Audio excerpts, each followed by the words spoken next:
E3 has officially been canceled, at least the in-person style event that we have all come to expect. Let's talk about what the ESA has said about the event and what that means for E3 in the future.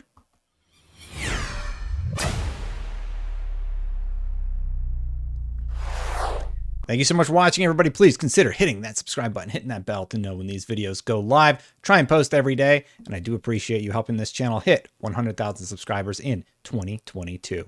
So, long and the short of it is there were a few statements made by the ESA to several publications. I just pulled out the quotes because I don't know who the originator was, but they said it to VentureBeat, IGN, Kotaku, a bunch of people. So here's what they've said. They said, due to the ongoing health risks surrounding COVID-19 and its potential impact on the safety of exhibitors and attendees, E3 will not be held in person in 2022. We remain incredibly excited about the future of E3 and look forward to announcing more details soon. So they said E3 will not be held in person in 2022. So what's happened with the lack of an E3 in the years since, E3 was an in-person event are that everybody does a bunch of little events and then, we get a whole bunch of coverage out of this situation. Some people seem to feel like they don't really have an issue with E3 not happening every year. And I'm sort of indifferent about the whole situation, if I'm being totally honest. From a personal perspective, I think people associate E3 with the Microsoft press conference, the Sony press conference, Nintendo reveals, Ubisoft reveals, etc. And actually, none of those things are a part of E3. E3 itself is largely a venue where you can go. Press often sees behind closed doors demos of games that are a long ways out. And we kind of get our first impressions of those products. We get to write about those products and see them. But E3 is I think the general public thinks about E3 as this event where Microsoft comes, they bring all their big announcements, Sony, etc. And actually, those have never been technically a part of E3. They've always been sort of their own thing. For example, the Sony press conference takes place at a venue. The Orpheum, I believe, is usually that's either Ubisoft or Sony. But anyway, they take place down the street. So does Microsoft. So does everybody. So you go to the venue, you go in, and it is a prestigious. It's a fun event to go to. I'm very blessed that I've been able to go to several of these showcases. And technically, though, that's not E3. What E3 does, though, is it gives these mega corporations a chance to rally behind an event and say, we're going to make all our announcements during this time. Last year, E3 did have an event. They had some announcements. I think Jeff Keighley was involved. Jeff Keighley was doing a thing. I remember IGN was doing a thing. I know Future does something. And everybody sort of does these little things. So as we've had to go to the digital realm of these events, some people like it, some people don't. I feel like a lot of people are ready to get back to the interpersonal moments that we have with each other when we get to say hi to each other.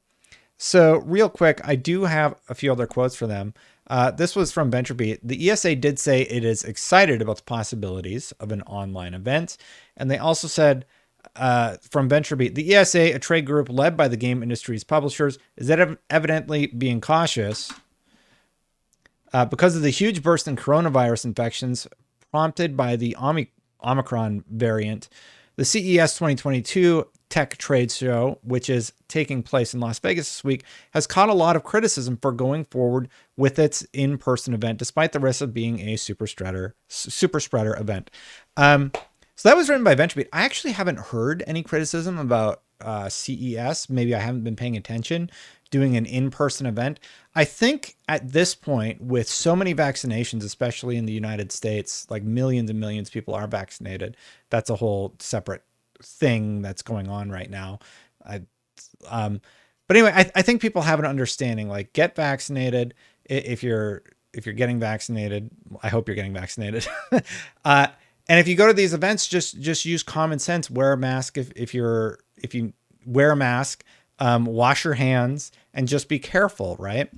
So I haven't heard a lot of criticism about CES. I think people are at that point where, well, at least I'm at that point where I understand the risks, and then I wear a mask and I still go get my groceries now. I'm vaccinated and boosted, so I'm not too concerned about coronavirus, but it is a scary thing that a lot of people are worried about.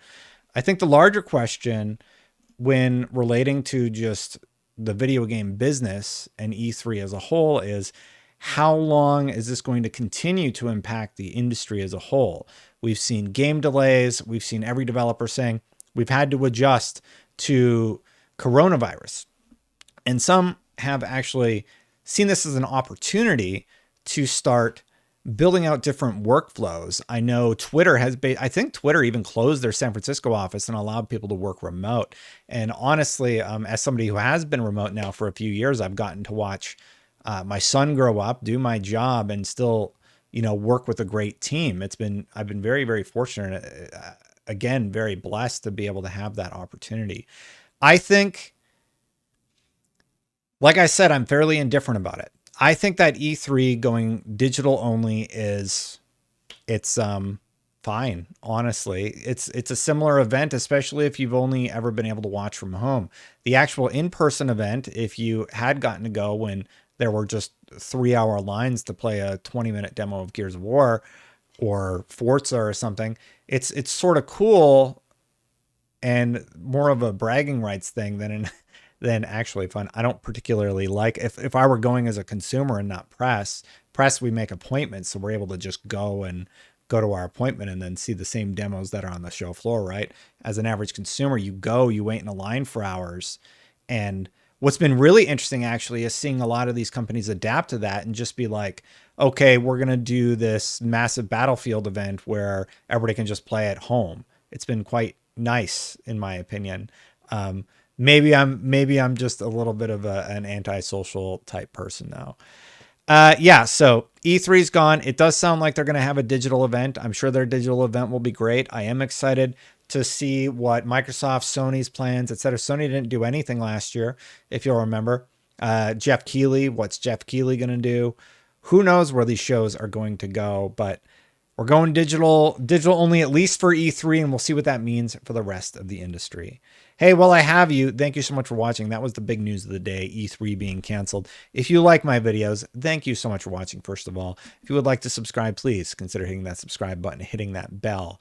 Also, while I have you, if you want to become a member, memberships are a thing it's just a thing YouTube offers. So I post the same videos with no ads, and you can watch ad-free and support the channel a little bit. Click that join button if you want to do that. Thank you so much to all the members who have supported the channel. I am going to get out of here. I hope you have a wonderful day, and I'll see you for the next one. Bye for now, everybody.